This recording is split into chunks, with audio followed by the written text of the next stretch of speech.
Hi, I'm Zoe, and in this video we're going to be looking at examples of greater depth problems you can use to assess pupils' understanding of working with time. So here's our first one. You can see it's an open-ended task.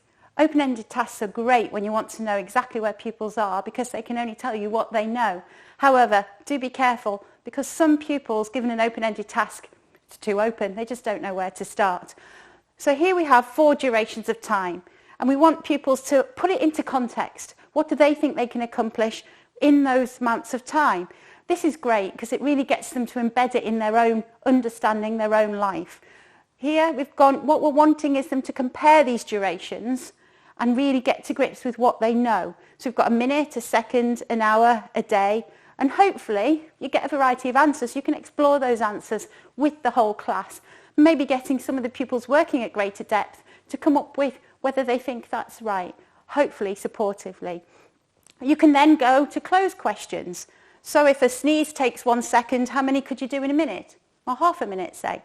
Or if their favourite programme is half an hour long, how many could they watch in one day? Again, relating it to them, putting it into context really embeds that learning.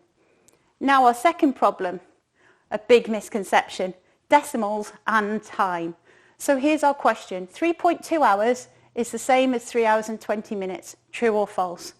For some of our pupils, they'll go true. Why is it true? Because 3.20 is the same as 3 hours and 20 minutes. They've simply put the placeholder in. The problem we've got with this is time is not base 10. We have not got 100 minutes in an hour, otherwise this would be true. 60 minutes in an hour. We're hoping then that they start to look at the decimal. They've got 2/10. 2/10 of 60. So this is what they're going to be working out. 1/10 of 60 is 6. 2/10 then is 12. So that is 12 minutes. So instead of 3 hours and 20, it's actually 3 hours and 12 minutes. Another way they could approach it is that they should know, hopefully, 0.2 is the same as a fifth. A fifth of 60, again, gets us to 12. This is a particular area for misconceptions for pupils, and it's very useful for when they go up into secondary school and they start using a calculator for using time. They have to understand that that is not the same. So there we have it, 2 activities you can use with a range of pupils to assess where they are with working with time.